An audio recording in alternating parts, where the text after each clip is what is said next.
1917 оны 11-р сарын 7 октябрийн хувьсгал 100 жилийн ойн одоо болж байна. Энэ өдөр чухам ямар үйл явдал болсон юм бэ? 1917 оны хувьсгалын өдрүүдийн талаар та дэлгэрүүлэг өгөөч. Ер нь октябрийн социалист хувьсгалын түүхийг ярихаас өмнө бол бяцхан бас ерөнхий ойлголт өгөхийн тулд нэг зүйл ярил л да. Тэгэхээр нэгдүгээр бол 1917 он бол дэлхийн нэгдүгээр дайны дундуур 1914 онд эхэлсэн дэлхийн нэгдүгээр дайны дундуур Оросд гарсан энэ төрийн эргэлт байгаа. Энэ төрийн эргэлтийг бол яг ер нь хоёр хэсэгт нь авч үзэх хэрэгтэй. Би энэ дээр бол хүмүүсийн бүр онцгой анхаарлыг хандуулмаар байна. 1917 оны бол 2 дугаар сарын сүүлчээр Оросын тухайн үеийн төрийн дөм гэж байсан. Энэ төрийн дөмийн хэсэг ардчлал, хүний эрх гэсэн энэ бол энэ либерал, энэ барууны чиг баримжаатай хэсэг бүлэг бол энэ либерал депутатууд нь ордны төрийн эргэлт хийгээд тэгээд эзэн хаанаа түлхэн унгасан. Тэгээд хаан цэцгээ түлхэн унгаад Оросыг республик болгосон ийм түүхтэй шүү дээ. Тэгээд тэр төр засгийн газар гэж байгуулагдаад тэгээд анхны гаргасан тэр захирамжууд нь юу гэсэн хэвээр зэрэг чинь дайн болж байхад чи төсөөлөд үстэй дайн болж байхад бүх армийн нь дотоод сахилга бат дэг журмыг эвдэн боснуулах үүднээс тэнд ардчлалын зарчмуудыг нэвтрүүлнэ гэсэн нэрийн дор захирамжууд гаргасан байдаг шүү дээ. Тэр захирамжн дээр болохтой зэрэг чинь армийн цэргүүд нь өөрснийхөө офицеруудыг мөн цаашлуулаад давшилтанд орох, хориглолт хийх, бусад бүтэн ийм цэргийн ажиллагааг зөвхөн ардчсан журмаар шийднэ гэсэн энэ бол ийм хинч эрүүл ухаантай хүн бодоход боломжгүй ийм зүйлүүдийг хэлж Оросын армийг тараан бутрахсан байна. Хоёрдугаар ер нь тэр либерал ардчлагчид тэдний ихэнх нь дандаа гаднаас орж ирж ирсэн Орос нэр авсан энэ жүүдүүд голцоо байсан байхгүй юу. Тэрний үйл ажиллагааг Оросын ард түмэн үнэхээр дургуутсаж тэрийг эрдөөсөө тэр төрийг хүлээж авахгүй болсон байсан 10 сарын сүүлчээр Ленин тэргүүтээ үнэхээр социалист үзэл санаатай энэ большевикууд Оросд төрийн эргэлт хийж ер нь хүн төрөлхтний түүхэнд хамгийн анхны хүний нийгмийн олонхын сайн сайхны төлөө энэ чиг баримжаатай социалист улсыг байгуулсан энэ түүхтэй л баггүй гол нь. Тий. Тэгвэл зэрэг чинь ер нь Оросын энэ түүхийг ингээд аваад үзэхэд яг манайд 90 онд болсон энэ төрийн эргэлт шиг ийм төрийн эргэлт хийсэн байгаа. Гэхдээ тэр төрийн эргэлт хийсэн улсуудын дотор мөн яг улс үндэстний чинь аварч тухайн тэр дайнаас дэлхийн нэгдүгээр дайнаас аварч ард түмнээ өөр нийгмийн байгуулалтыг байгуулах ийм зорилготой улсууд байсан. Гэвч анхны тэр төрийн эргэлт хийсэн тэр улсуудын дотроос яг барууны чиг баримжаатай өнөөдрийн ингээд хоёр намд байж байгаа ардсан нам мөн ардын намд байж байгаа шиг мөн адилхан барууны чиг баримжаатай нэг хэсэг бүлэг улсууд байсан. Мөн өөрийнхөө үндэсний чиг баримжаатай Ленин, Сталин, Ворошилов тийм үү ийм зэрэг энэ улсуудын тодорхой бүлэгэл хоорондын тэмцэл хурцтан явсаар байжгаад 1937 оны нөгөө хэлмэгдүүлэлт гэж ярьсан. Тэр юмар эцэс төгсгөл болсон байхгүй.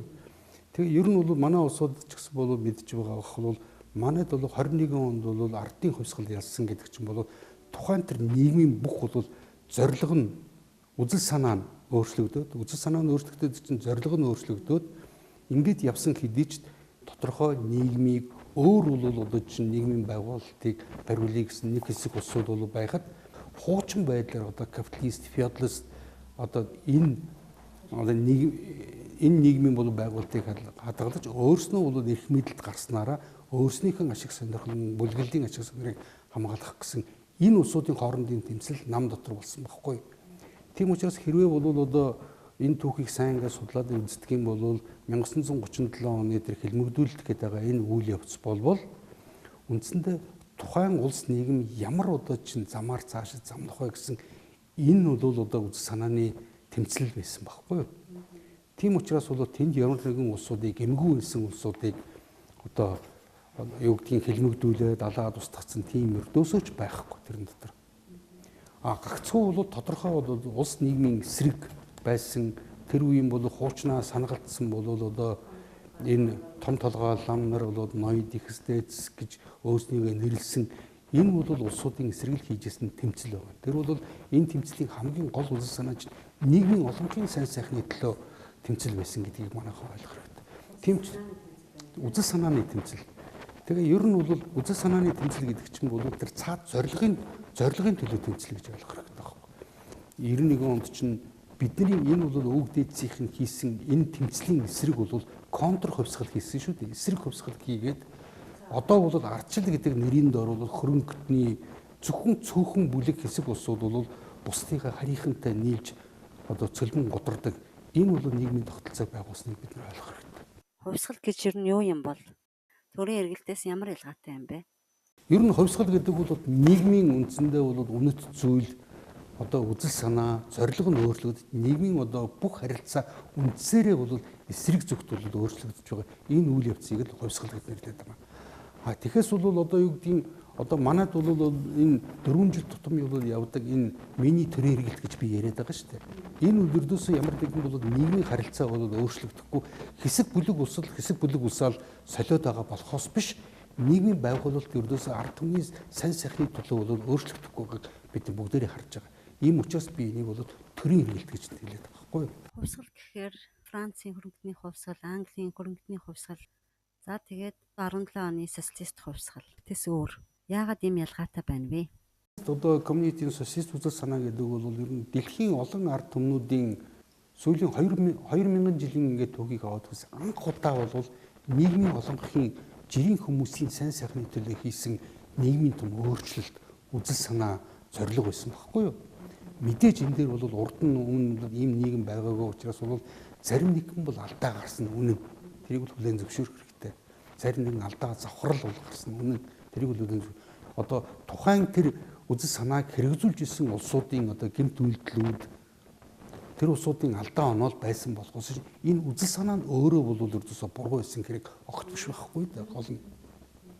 Өнөөдөр бол одоо чинь манайд одоо ардчил нэрийн дор бол одоо ингээ капиталист нийгэм байгуулчаад байна гэдэг чинь бол хүмүүсийн тэр зорж исэн тэр үзэл санаа тэр зорилгын эсрэг хийсэн одоо эсрэг контр хувьсгал байхгүй да энэ чинь контр. Энийг бол одоо хүйтэн дайны хүрээнд гадныхны тагнуулын тусгай холбоотын болоод зориуд одоо өдөөн хатгалтаар тэдний төрхрэлтээр тэдний санхүүжилтээр бол хийсэн. Дээр нэг ярилцлагандаа бол хэлсэн байж байгаа 90 оны бол төрийн эргэлт бол манайд болсон өнгөт хувьсгал гэж хэлсэн байна. Ер нь бол зүгээр ингээ хувьсгалыг одоо аваад үздэм бол хувьсгал бүхэн бол өөр өөрийн өнгө аястай байдаг. Гэхдээ бол хэрийг аваад үздэм бол тэр үеийн одоо өнгөт хувьсгалыг ялангуяа Америкаас бол одоо заасан, чиглүүлсэн мөн манай дотоодын тухайн үеийн бол одоо энэ эрх барьж исэн улс төрийн төвчөөний нэр бүхий бол хэсэг улсуудаа хувилдсан ийм бол тэмцэл шүү дээ. Ер нь өнгөт хувьсгал гэдэг бол гаднаас нь бол одоо чинь би түрүү чинь иргэний нийгмийн бол төлөөлөгч гэж иргэний нийгмийг байгуулахыг хүсч мөрөөдөж байгаа хэсэг өмч одоо хөрөнгийн ашиг сонирхолтой дур тачаалтай хэсэг бол улсууд тухайн үед бол эрх барьж байгаа энэ хүмүүстэй хамтран хийсэн далдуур хамтран хийсэн энэ төрлийн эргэлтийг л одоо өнгөт хувьсгал гэж нэрлэдэг байгаа шүү дээ. Тэр үед бол одоо эргээд бол харах бол тэр үеийн бүх одоо хийгдэжсэн энэ үйл ажиллагаанууд нь болохоор яг Америкийн бол одоо үзэл сурталж мөн энэ төрлийн эргэлтийн технологиг боловсруулдаг улсууд байгаа юм л да. Жин Шарп гэж байгаа. Тэр хүний боловсруулсан бас энэ 200 гаруй бүр төрлийн эргэлт хийх тийм зааварчлага байдаг байхгүй.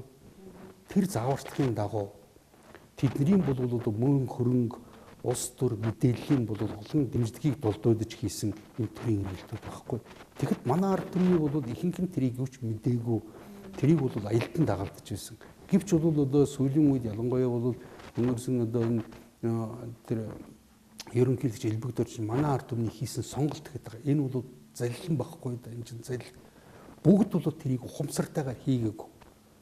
Тэдний зөвхөн бол амлаж ирсэн тэр амлалтанд нь бол одоо чинь сохор хоосноор гордож тэд нар зүгээр л найдаж байсан байхгүй. Тэгээд тэд нар бол одоо чинь тухайн тэр нийгмийн одоо хөгжил дэвшлийг хангах үнэхээр тэр бол хурдтай хөгжлийн замд оруулна гэжсэн тэр үйл явц шал эсрэгээр бол бүгд эргэснийг бол хүн бүхэн мэдж байгаа шүү дээ. Ялангуяа тэр одоо тэр үеийн хүмүүс байж байгаа одоо Элбэгдорж, Баабар энэ чинь бол дандаа баруун Украинд сурсан, хүмүүжсэн ийм улсууд байж байгаа. Энэ бол зөвхөн тохиолдны биш байгаа. Ер нь бол социалист систем бол анх задран унахтаа бол Польшоос баруун Украинаас ирсэн шүү дээ. Польш одоо баруун Украин чинь ердөөсөө хил залгаа одоо тухайн үед бол тэр Ватиканы бол хамбалам гэж байсан. Ян Паул 2 гэж байсан шүү дээ. Тэр бол одоо тэр Ватиканы сүмийн бол мөн үйл ажиллагаатай, мөн барууны Английн, Америкийн тагнуулын тусгай албадын одоо дэмжлэгтэйгээр бүх талын дэмжлэгтэйгээр өдөөн хатгалтайгаар бол манай эрх баригчдыг нэг талаас нь бол хатгасан, нөгөө талаас нь бол мөн эрх баригчдын эсрэг бол манай энэ залуусуудыг ашигласан байхгүй тэр тэмцэлд нь. Та Октябрийн хувьсгалын 100 жилд зориулан 2 ном орчуулан уншигч бидэнд хүргэсэн. 1917 оны Октябрийн хувьсгалын нууц, Оросын иргэний дайны түүхэн үнэн ба худал дамгууд. Ингээд бид хувьсгал гэхээр энгийн хялбар бүдүүн тоймын төсөөлөлтөд явдаг. Хувьсгалчид гэдэг бол нэг санаатай, нэгэн дуугаар бидний төлөө, хүний нийгмийн дэвшил сайжруулалтын төлөө тэмцсэн. Тэр дунд нь дотоодд нь бол бэрхшээл саад огт байдгүй мэтэр боддог байлаа. Тийм биш ажээ. Олон өөр сонирхол эрх ашиг, олон янзын учир шалтгаантай зөв бүрийн хүмүүсийн нэгдэл. Тэдний хөдөлгөх хүчин зүйл нь ч гадаад дотоод орчин нь ч өөр гэсэн ашиг сонирхолтой байдаг ажээ. Ер нь тэгээд арай ийм ер нь бидний одоо хамгийн гол бол тулгамдсан асуудлыг би юу гэж харж байна гэхээр бид нар зүгээр түүхийн үнэнг алдаатай оноотой нь бол зөвөр түүхэн үнэнг л олж мэдэх ёстой бид нар. Тэгжиж бид нар бол одоо өнгөрсөн үеэ бол бид нар зөв үнэлт өгөх боломж бүрдэн мөн ирээдүй ойрын ирээдүйгээ бид нар бол тэг харах ийм боломж бүрдэн гэж харж байгаа. Тийм ч учраас би энэ хоёр бол номыг бол орчуулж гаргасан байгаа. Одоо Октябрийн хувьсгалын нууцуд гэдэг бол тэрэн дотор мэдээж ороогүй олон үйл явдлууд байгаа хэдий ч хамгийн гол үйл явдлуудын учир цаад учир одоо шалтгааны тэр уялдаанд нь логик холбоон дотор нь уншиж ойлгох зөв бол одоо чинь ойлголттой байр суурьтай болоход тусдын болох үүднээс тэр номыг бол орчуулсан байгаа. Мөн энэ үйл явдлыг ойлгосны дараа тэр иргэний дайны одоо түүхэн үнэн буюу худал дамгууд гэсэн энэ хоёр номыг уншсны дараа 1937 оны тэр үйл явдлууд манайд болсон манай энэ бүс нутагт болсон энэ үйл явдлуудын цаад шалтгаан одоо сэтэл урдч нөхцөл бүх юмыг бол ойлгох тэр нөхцөл бүрдэн. Тэгжээж бол бид нар бол одоо тэр ялангуяа бол либералуудыг энд хашгираад байдаг тэр 1937 оны цус хядлага энэ төргээд үгүй тэр бол ердөөсөө тийм хэлмэгдүүлэлт байгаагүй. Тэр бол одоо чинь зөвхөн нам доторх бол тэр одоо эрх мэдлтнүүдийн хоорондын тэр дотор болж ирсэн тэр бол тэмцэл байсан. Тэр нь бол тэр тэмцэл бол зүгээр нэг тийм тэмцэл бол одоо хэрүүл маргаан байхаасаа гадна бол энэ бол үнэхээр ам өрссөн нэг нөгөөгөө бол устгах тэмцэл байсан байхгүй. 1921 оноос хойш бол Монголд ч тэр Оросд ч тэр бол тодорхой одоо чинь засгийн эрхэнд гарч ирсэн энэ намуудын дотор олон жил өнгөрсөн боловч ямар нэгэн бол агц гараагүй дотроо бол одоо чинь энэ хөгжил дэвшлийг бол одоо хязгаарлаад улдан чангаагаад байсан маш том бүлэг байсан байхгүй. Тэр бол капиталист Монгол болохтой тэр нь феодалист энэ бол одоо янз бүрийн одоо чинь ноёдууд гэсэн бол давхар мөн одоо үгээгүй ядуучууд гэсэн энэ бол давхаргыг хадгалж үлдэх гэсэн энэ хүмүүсийн хоорондын тэмцэл байсан. Энэ тэмцлийн үр дүн бол одоо үр дагавраар 1937 оны тэр том цэвэрлэгээ явагдсан байхгүй юу? Энэ үед чинь бол аль хэдийн одоо дэлхийн 2 дугаар дайн болох нь бол тодорхой болцсон байсан. Манай одоо энэ Дорнод аймгийн цаатад бол одоогийн энэ Солонгосыг бол эслэн авсан байсан Японы одоо Кантоны айр мэрэд байрлалцсан Хятад одоо энэ зүүн Хятадыг бүгдийг эслээд авцсан улс төрийн маш олон одоо үйл явдлууд өрнөж ирснийг бол бид нэг тийм ч учраас бол тэр үед ердөөсөө Монголын ард түмэн бол дайн болох нь гэдгийг бол мэдчихсэн учраас тэр дайны үед бол хорлон сүйтгэх ажиллагаа хийж болцсохгүй ийм улсуудтай бол олон жил тэмцэж тэднэрт учирлан тайлбарлаж байсан боловч тэд нар бол тэрийг ухаарч ойлгоогүй учраас тэднийг бол тодорхой одоо хийсэн гэмт хэргийнхэн төлөө, гэмт үйлдэлүүдийн төлөө одоо хуулийн дагуу шүүхийн шийдвэрийг үндэслэж шийтгсэн юм л юм байхгүй. Ер нь бол юм шүү дээ. Гаднаас одоо ямар нэгэн бол бие организм улс үндэстэн бол яг адилхан хүний бие. Гаднаас ямар нэгэн орж ирсэн тэр бол хорт эд эсийнхэн эсрэг бол тэмцэж чадахгүй байгаа. Энэ организм бол өөрөө өвгөлт хүрнэ гэдэг нь хүн бүхэнд ойлгомжтой шүү дээ. Өвчнийхэн эсрэг. Яг тэр үеийн 37 оны тэр цэвэрлэгээ гэдэг бол Монгол улс үндэстэн гэсэн энэ бие организм маань дотоодын тэр дайснууд буюу энэ өвчин одоо үүсгээд байсан энэ бол одоо чинь тэр бүх өөрийнхөө өвчин зовлон зүдгүүрээс өөрийнхөө бие организмыг цэвэрлсэн байхгүй. Ингэж бол манай ард түмэн одоо 20 дугаар зууны ихэнх үед одоо үнэхээр бол өрөвдөлтэй байдалд орсон байсан 600-700 мянган хүнтэй улсууд чинь маш богино хугацаанд бол хүн амын өсөлт, хүн ам маань эрүүлжиж Монголын түүхэнд хизээч байгаагүй адилчин ангитай инженер техникийн одоо боловсон хүчинтэй багш сургууль хүмүүжүүлэгч ангаах ухаан эрүүл мэндийн салбар бол маш өндөр хөгжсөн байгаа шүү дээ. Тий, батлан хамгаалах салбар. Гэвч энийг би дахиад хэлэхэд бол 1990 оны тэр ардчсан хувьсгал гэдэг бол зориудын гадны тагнуулын тусгай байгууллагын энэ шугамар хийгдсэн манай дотоодын урвагчдыг ашиглаж хийсэн Монгол улс үндэстний эсрэг хийсэн энэ төрийн эргэлт байгаа. Энийг бол төрийн эргэлт буюу энийг бол контр хувьсгал гэж нэрлэж байна. Хувьсгалд ард түмэн ямар үүрэг гүйцэтгэдэг вэ? Мэдээж бол ард түмний одоо үнэхээр энэ нөхцөл байдалтай зөв үнэлэлт өгнсөн, зорилгоо бол зөв тодорхойлсон энэ хэсэг улсууд бол энэ хувьсгалыг оройлон оролцдог л доо. Энэ бол ямар ч хувьсгал юм. Гэхдээ хамгийн гол нь манай ард түмний өөрснийх нь бол дотоодын дэмжлэг энэ нөхцөл байдлыг өөрчлөхөд шийдвэрлэх нөлөөтэй. Тийм ч учраас бол ерөнхийдөө ард түмний төлөө хийж байгаа энэ тэмцэлд бол Монгол хүн нэг бүрийн хүчин зүтгэл хэрэгтэй. Үнэхээр тэр л утгаараа бол одоо ард түмний хувьсгал гэж бол ярьдаг шүү дээ. Ардын хувьсгал гэдэг чинь тэр чинь ардын хувьсгал маш их дэмжлэг сайн байсан. Тэр бол олон зуун жил бол одоо манжийн одоо энэ колоничлогттой бол нийлээд хамгийн наадлын жишээг авахад бол Монголын 1911 оны автономи засгийн чинь 1919 онд Монголын ноёдууд өөрснөө худалдсан шүү дээ. Олон булуулан мөнгөөр бол өөрснөө худалдсан нэр бүхий усуд бол байж байгаа Монголын түүхэнд. Энэ усуд өөрсдийнхээ эрх ям хөрөнгөнөөс сайн дураараа бол татгалзна гэсэн ийм зорилго байхгүй шүү дээ. Тэд нар бол олон 10 100 жилээр бол олон хүмүүсийн хөдөлмөрийн үр шимээр баяжсан. Тэднийг бол одоо гадаадынхантай нийлж дээрэмдэн шулсан энэ мөнгөний л хуримтлал байсан шүү дээ. Колон байхуд барин байгаа хүмүүс гэдэг бол энэ ойлгомжтой. Мэдээж энэ бол дандаа гадныхантай нийлж